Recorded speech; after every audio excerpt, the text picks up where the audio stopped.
बांधकाम कामगार घोटाळा 1,79,00,000चा मुद्देमाल जप्त. उपायुक्त अमोल जाधव अखेर अटकेत. चोर तो चोर वरून शिरजोर. पोलिसांची दिशाभूल करणारा अमोल जाधवच निघाला 100 ट्रक साहित्याचा भक्षक. साहित्यावर डल्ला मारणारा उपायुक्त अमोल जाधव गजाआड. परतूर पोलिसांची मोठी कारवाई. जालना जिल्ह्यातून एक अतिशय मोठी आणि धक्कादायक बातमी समोर येते. बांधकाम कामगारांच्या हक्काच्या साहित्यात कोट्यवधींचा डल्ला मारणाऱ्या उपायुक्त अमोल जाधव यांना परतूर पोलिसांनी अखेर अटक केली आहे. विशेष म्हणजे या प्रकरणात तक्रार देणाराच मुख्य आरोपी निघाल्याने संपूर्ण शासकीय यंत्रणेत मोठी खळबळ उडाली आहे. जालना जिल्हा बांधकाम कामगार अधिकारी असताना अमोल जाधव यांनी कामगारांना वाटप करण्यासाठी आलेल्या संसार उपयोगी साहित्याच्या संचात प्रचंड गैरव्यवहार केल्याचा आरोप आहे. गरजवंत कामगारापर्यंत साहित्य पोहोचवण्याऐवजी तब्बल 100 ट्रक भरून साहित्य खासगी व्यक्तींना विकून मोठा घोटाळा रचण्यात आला होता. या संपूर्ण भ्रष्टाचार विरोधात भाजप आमदार बबनराव लोणीकर यांनी आवाज उठवला होता.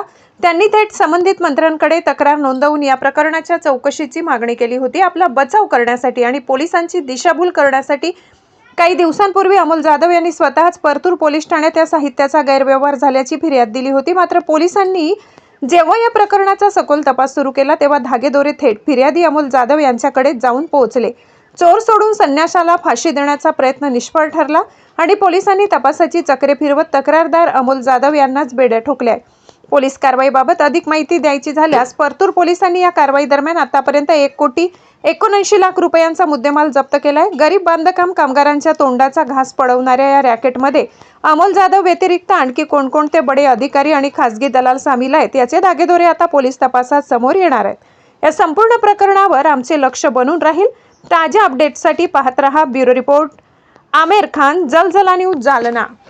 या संबंधी पोलीस ठाणे परतूर येथे दिनांक 24/4/2026 रोजी भारतीय न्याय संहिता कलम 318(4) व 3(5) प्रमाणे गुन्हा दाखल झाला. यातील फिर्यादी सरकारी कामगार अधिकारी जालना श्री अमोल मानसिंग जाधव हे होते आणि या तपासामध्ये एकूण आतापर्यंत 7 आरोपी आणि यातील फिर्यादी सुद्धा दिनांक 8/8/2026 रोजी यांना अटक करण्यात आली आहे आणि त्यांचा PCR दिनांक 9 आजपर्यंत पावत आहेत. आणि यातील आरोपितांनी जे बांधकाम मजूर असतात त्यांना मिळणारं जे साहित्य आहे ते त्यांना वाटप न करता ते एका खाजगी वाहनामध्ये वाहतूक करताना मिळून आल्याने या संबंधाने हा गुन्हा दाखल झाला होता.